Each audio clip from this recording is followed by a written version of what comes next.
조인섭 변호사의 상담소.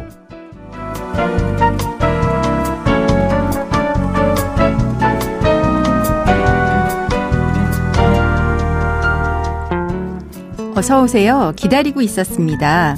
무슨 일이 있으신가요? 편하게 말씀하세요. 제가 들어드리겠습니다. 속 시원하고 정확한 자문으로 법률 문제를 풀어드리는 조인섭 변호사의 상담소, 지금 바로 문을 열겠습니다. 저는 조인섭입니다.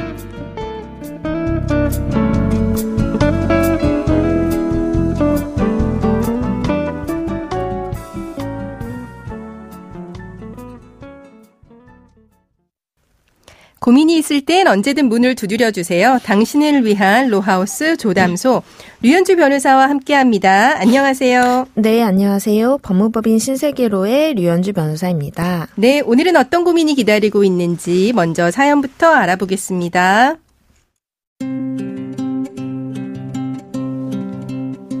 저는 2남 3녀 중에 첫째 딸입니다. 저희 가족은 평소 화목하고 정이 두터운 편이었습니다. 특히 저와 큰오빠는 결혼한 뒤에도 친정 근처에 살면서 혼자 사시는 아버지를 돌봤죠. 아버지는 90 넘어서까지 건강하게 사시다가 작년에 작고하셨습니다. 그런데 정신없이 장례를 치른 뒤 큰오빠가 형제들을 불러 모으더니 이렇게 말했습니다. 아버지께서 생전에 4층짜리 건물을 자신에게 증여하셨다면서 이에 유증을 원인으로 하여 자기의 명의로 이전 등기까지 모두 마쳤다고 말이죠. 정말 생각지도 못한 이야기였습니다. 저희 형제들은 아버지를 자주 찾아뵈었고 특히 친정집 바로 근처에 살던 저는 하루가 멀다고 아버지를 뵈었습니다. 아버지께서 병원에 계시던 동안에도 제가 주로 간병을 도맡았죠. 그런데 어째서 건물을 큰오빠에게 증여하셨다는 걸 저는 물론이고 다른 형제들도 모를 수 있었을까요? 유산 상속 문제로 다투게 될 줄은 꿈에도 몰랐습니다. 아버지께 죄송하기만 합니다. 하지만 아버지의 유일한 재산을 큰오빠가 혼자 가져가는 건 용납할 수 없는 일입니다. 저는 어떻게 하면 좋을까요?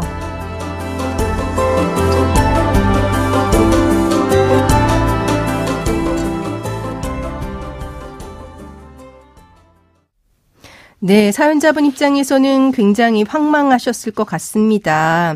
근데 이제 사연을 보면 유증이라고 하는 말이 나옵니다. 이제 생소한 용어인데 유증의 뜻을 먼저 정리를 해주세요. 네, 유증이란 쉽게 말하자면 내가 죽으면 내 재산을 누군가에게 증여하겠다는 의사표시, 즉 유언에 의한 증여를 의미합니다. 네, 그러니까 유언에 의한 증여를 줄여서 유증이라고 하는 거죠. 네. 그러면 사연자분의 아버지가 생전에 그 건물을 큰오빠에게 정말 유증한 건지 이거는 어떻게 확인할 수 있나요? 네, 가장 쉽게는 아버지 명의 건물의 주소지를 알고 계시다면 그 해당 등기부 등본을 발급받아 보시면 됩니다. 네. 네, 등기부 등본에는 이제 소유자가 누구인지, 그리고 이전 등기를 했다면 그 이전 등기의 원인이 무엇인지, 즉 매매인지 증여인지 상속인지 등이 표시되어 있기 때문입니다. 네. 네, 등기부 등본상 해당 건물이 유증을 원인으로 큰오빠에게 등기되었다고 표시가 되어 있다면은 네.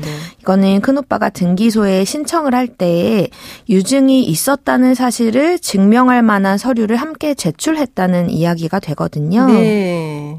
어떤 서류일까요? 네, 사연에서는 아버지의 유언장이 되겠습니다. 네. 따라서 사연자분이 그 큰오빠가 등기소에 제출한 서류를 확인한다면 아버지가 정말로 그런 내용의 유언장을 작성한 것이 맞는지 확인을 하실 수가 있겠습니다. 그러면은 이런 서류는 누구나 다 이렇게 가서 요청을 할 수가 있는 건가요? 네, 그렇지는 않습니다. 이런 서류를 아무에게나 내어주는 것은 당연히 아니고요. 소송 절차에서 법원의 명령이 있을 때만 내어줍니다.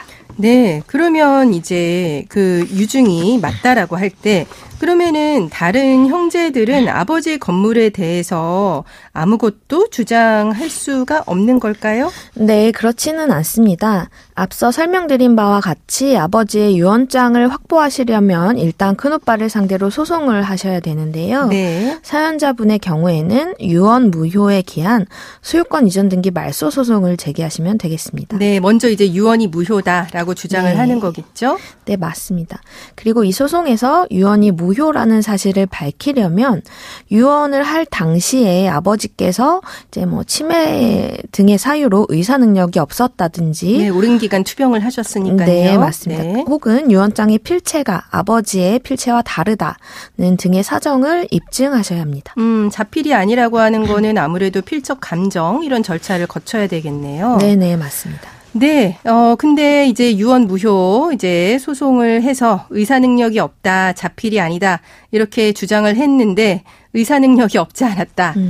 실제로 아버지가 작성한 게 맞다. 이렇게 결론이 만약에 났다라고 하면 그러면은 다른 형제들은 아무것도 못 받게 되는 걸까요? 네, 만일 소송 절차를 통해서 여러 가지를 확인을 해봤는데 아버지의 유언이 유효하다 그렇게 판단이 된다면 그 4층 건물은 큰오빠 단독 소유가 되는 것은 맞습니다. 네. 하지만 이 경우에도 다른 형제들은 여전히 유류분에 해당하는 몫을 돌려달라는 유류분 청구를 하실 수가 있습니다. 네.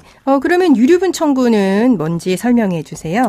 네, 유류분이라는 것은요, 상속분의 2분의 1에 관하여 상속인들의 몫을 인정해 주는 것입니다. 네.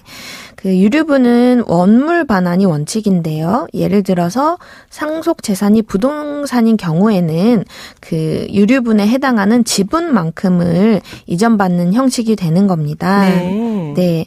다만 당사자 사이에 돈으로 주고 받겠다는 부분이 합의가 되거나 건물에 근저당 등기가 설정되어 있어서 지분 이전이 현실적으로 불가능한 경우 등에는 돈으로, 즉 가액으로 반환을 받게 됩니다. 네, 근데 이 유류분 반환과 관련해서 이제 얼마 전에 뉴스에 보니까 헌법재판소에서 3번째 이제 위헌 심판 진행 중이라고 뉴스가 나왔어요. 네, 맞습니다. 이제 생전에 자신의 재산을 의사에 따라 처분을 한 것인데 이것을 사후에 다시 이제 없던 상태로 만드는 것이 합당한가라는 네. 의문점들이 좀 제기되고 있죠. 네. 어떻게 될 걸로 보여지십니까? 네.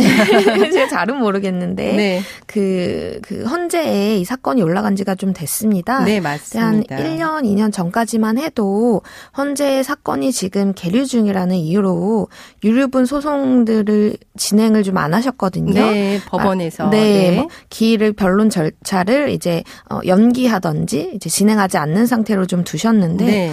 최근에는 또 그것과 무관하게 사건을 진행해서 판결까지 받아주시더라고요. 네. 그래서 그럼 위헌으로 네. 아닌 걸로 합헌으로 가닥을 잡았나? 뭐 이런 추측도 되는데 네. 어떻게 될지 곧 결론이 나겠죠. 그렇죠. 뭐. 네, 지켜봐야겠습니다. 네. 그럼 지금까지의 상담 내용을 정리를 해보자면 이제 사연자분은 아버지가 돌아가신 뒤 큰오빠가 아버지의 건물을 유증을 받았다면서 단독 명의로 등기한 것을 알게 되셨습니다. 이제 건물 등기부 등본을 발급받았을 때 유증으로 큰오빠에게 이전 등기가 된 것으로 표시된다면 아버지의 유언장을 확인해 보시는 게 이제 좋겠다라고 이야기를 해주셨고요. 이제 그러려면 유언 무효에 기한 소유권 이전 등기 말소 소송 등을 제기를 하시면 되고요.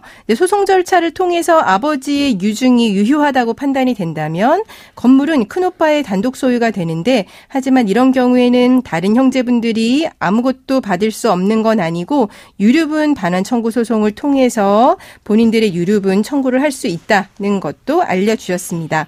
네, 조인섭 변호사의 상담소 청취자 여러분들의 사연을 기다리고 있죠. 네, 인터넷 포털 사이트 검색창에 YTN 라디오 조인섭의 상담소를 입력하시고 홈페이지에 들어오셔서 상담 게시판에 글 남겨주시면 됩니다. 연락받으실 전화번호도 함께 적어주시길 바랍니다. 네, 감사합니다. 지금까지 류현주 변호사와 함께했습니다. 네, 감사합니다.